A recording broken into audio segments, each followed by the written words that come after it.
তার নাম Kim Namjoon. তিনি জিনের মতো ওয়ার্ল্ড ওয়াইড হ্যান্ডসাম নন, তিনি সুগার মতো স্যাভেজ নন, তিনি জেহোপের মতো ব্রাইট সানশাইন নন, তিনি জিমিনের মতো মিষ্টি নন, তিনি ভিয়ের মতো শিশুসুলভ নন, তিনি জাংকুকের মতো অ্যাথলেটিক নন, কিন্তু তিনি কিম নামজুন, বিটিএস এর লিডার, সেই গ্রুপ যা বিশ্বব্যাপী কোটি কোটি মানুষের হৃদয়ে জায়গা করে নিয়েছে। তার IQ 148। তিনি গণিতে একজন জিনিয়াস। উচ্চ মাধ্যমিক পরীক্ষায় দেশের শীর্ষ 1% স্থান পেয়েছেন। কোরিয়ার টপ 1% বুদ্ধিমান মানুষের তালিকায় আছেন। কোরিয়ার সিভিল সার্ভিস পরীক্ষায় প্রথম স্থান অর্জনকারী। Test of English for international communication score 900+। রিভিউর আগে ছিলেন একজন আন্ডারগ্রাউন্ড র্যাপার, ইলেকট্রনিক ইঞ্জিনিয়ারিংয়ে স্নাতক।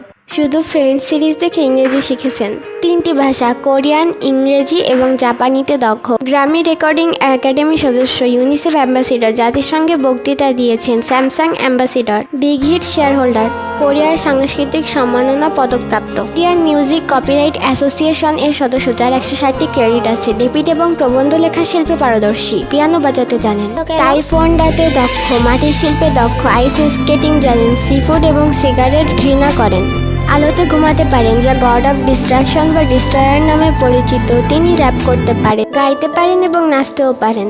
একজন গীতিকার, প্রযোজক, সুরকার, কবি ও সঙ্গীতজ্ঞ। একজন বহুভাষাবিদ, একজন দাতা ও সমাজসেবী।